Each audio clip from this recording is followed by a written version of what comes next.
मैं हूं आरपी वर्मा। आप देख रहे हैं बरेली देहात न्यूज़ चैनल। आज हम पहुंचे उत्तर प्रदेश के बरेली जनपद की नगर पालिका आंवला में, और आज हमारे साथ हैं भारतीय जनता पार्टी जिला उपाध्यक्ष संगठनात्मक जिला आंवला की उषा सतीजा जी। आइए हम आज चर्चा करते हैं वो कितने समय से भारतीय जनता पार्टी से जुड़ी हैं। स्वागत है आपका मैडम। धन्यवाद। मैडम जी, जैसे कि आप काफ़ी लंबे समय से भारतीय जनता पार्टी में काम कर रही हैं, तो लाखों दर्शक हमारे देख रहे हैं, तो ये जानना चाह रहे हैं कि आप कितने वर्षों से आप भारतीय जनता पार्टी में काम। बहुत अच्छा प्रश्न किया आपने भैया। मेरा परिवार सन 47 के बाद यहाँ आया है, जी पंजाब प्रांत से, और तब से संघ से जुड़ा हुआ है। संघ से जुड़ी हुई पार्टी चाहे जनसंघ थी, और जनसंघ से हम जनसंघ, फिर जनता पार्टी, फिर भाजपा से, यानी हम लोग बाई हार्ट बाई बर्थ जुड़े हुए हैं।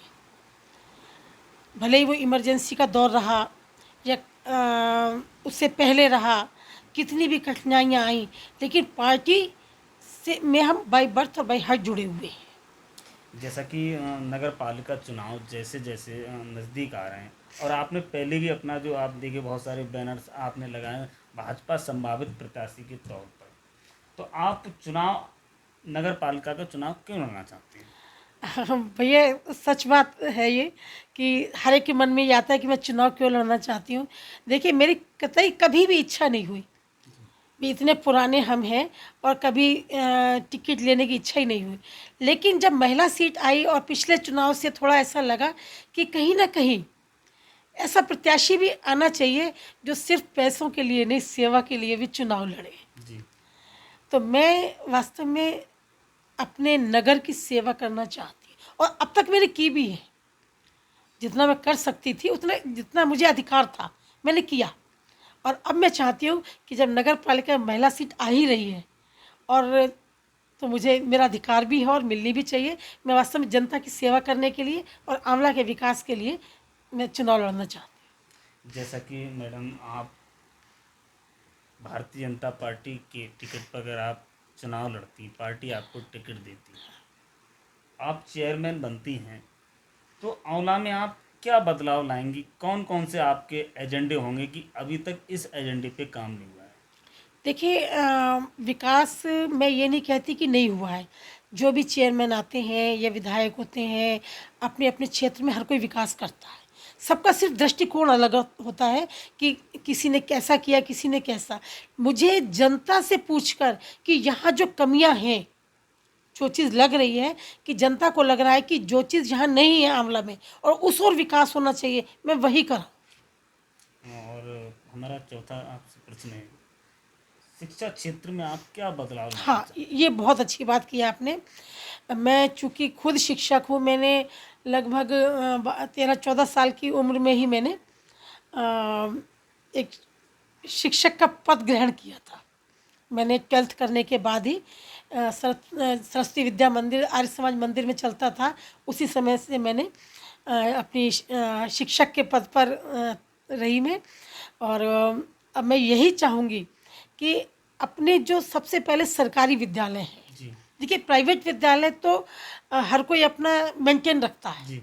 लेकिन सरकारी विद्यालय जो हैं उनमें जहाँ जहाँ शिक्षा की कमी है, शिक्षक क्या पढ़ाते हैं क्या नहीं पढ़ाते हैं, मेरा जो मूल मंत्र होगा कि इतनी अच्छी तनख्वाह और इतने अच्छे क्वालिफाइड शिक्षक बच्चों को अच्छी से अच्छी शिक्षा नवाजें, और मैं नगर पालिका की ओर से भी उनको विद्यालय को सब सुविधाएं देने का प्रयास करूँगी।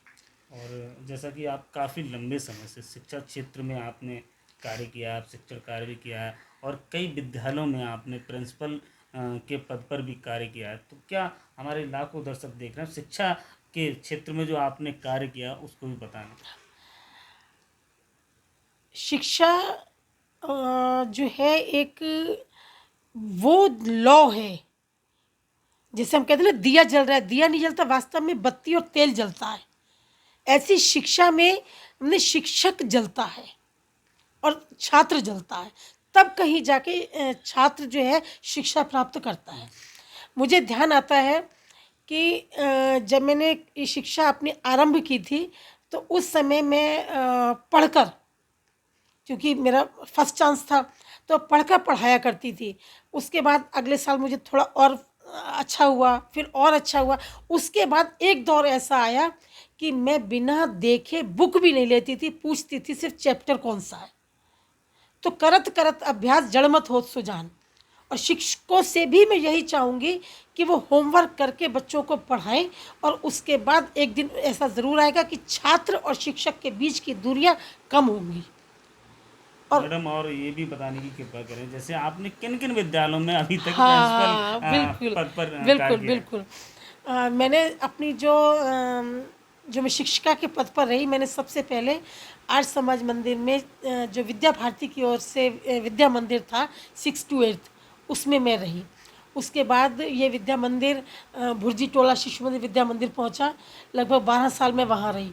उसके बाद ये इसकी जो सीनियर क्लासेस थी, भरत जी इंटर कॉलेज में गई, वहाँ मैं 1 साल रही। वहाँ पर जो था चूँकि लड़कियाँ भी थीं, बहनें थीं, और पूरा स्टाफ जेंट्स था, तो इसलिए मुझे वहाँ भेजा गया। 1 साल में रही, अचानक मंत्री जी का फ़ोन आया, और फ़ोन क्या है, बात ही हुई मेरी, तो बोले उषा वहाँ पहुँचो डीपीसी इंटर कॉलेज रमनगला में। हालांकि उस टाइम मुझे हल्का सा माइनर अटैक भी पड़ा था, मेरे बड़े भैया भी ख़त्म हुए थे, मैं डिस्टर्ब थी, तो उन्होंने कहा नहीं नहीं कुछ नहीं करना है, तुम पहुँचो पहुँचो। 3 साल मैं वहाँ रही। उसके बाद मैं लगभग 3 साल भगवान देवी जो विद्यालय था उसमें प्रिंसिपल रही। फिर मैंने अपना विद्यालय रहटुया पैगा जो है वहाँ पर अपना विद्यालय जूनियर हाई स्कूल डाला हुआ है। लगभग 10 साल से मैं वहाँ बिल्कुल आश्रम पद्धति के हिसाब से अपना कार्य कर रही हूँ। और इसके बाद मेरा एक और कॉन्वेंट स्कूल जो आज मांग है वो डालने की भी इच्छा है, और उसके साथ साथ इच्छा एक और भी है। हालांकि इच्छाएं तो बहुत होती हैं, बतानी नहीं चाहिए, लेकिन फिर भी मैं आपको बताती हूँ, अगर मुझे ठीक ठाक ज़मीन मिल जाती है तो मैं एक चैरिटेबल हॉस्पिटल भी खोलने के मूड में। तो मैडम जी, जैसा कि आज शिक्षक दिवस है और लाखों लोग आपको देख रहे हैं, तो क्या संदेश देना चाहेंगे? मैं चूँकि एक खुद शिक्षक हूँ, इसलिए मैं समस्त शिक्षक जगत को करबद्ध प्रार्थना करके ये कहना चाहूँगी कि छात्र एक कोरा कागज़ है, और हम जो है दर्पण है। छात्र हमको जो देखता है वही उसकी नकल करता है, और उस कोरे कागज़ पर जो हम लिख देंगे छात्र वही याद करेगा। इसलिए हम अपने अनुभव से, अपनी ज्ञान से, अपनी विद्वता से उनके अंदर वो शिक्षा की लौ भर दें कि जीवन पर्यंत वो अपने दिए को भूल ना पाए।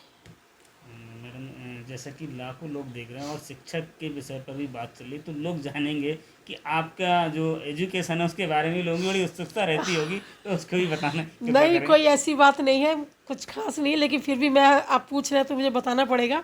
मैंने 4 विषय में एमए किया है।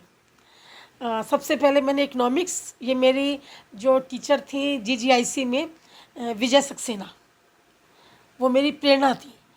तो मैंने इकोनॉमिक्स की टीचर थी वो, और उनकी वजह से मैंने इकोनॉमिक्स में एमए किया। उसके बाद चूँकि मुझे पॉलिटिक्स में भी इंटरेस्ट था, फिर मैंने पॉलिटिक्स में किया। उसके बाद थोड़ा थोड़ा समाज सेवा की तरफ मेरा ध्यान गया, तो मैंने सोशलॉजी में एमए किया। और फिर चूँकि शिक्षा के क्षेत्र में थी, इसलिए फिर मैंने एजुकेशन में भी एमए किया। तो इस तरह से मैंने 4 विषय में एमए किया है। बहुत बहुत धन्यवाद। ये थी हमारे साथ भारतीय जनता पार्टी संगठनात्मक जिला आंवला की जिला उपाध्यक्ष उषा सतीजा। लगातार हम ऐसे ही प्रतिष्ठित लोगों से आपको मिलवाते रहेंगे। देखते रहिए बरेली देहात न्यूज़।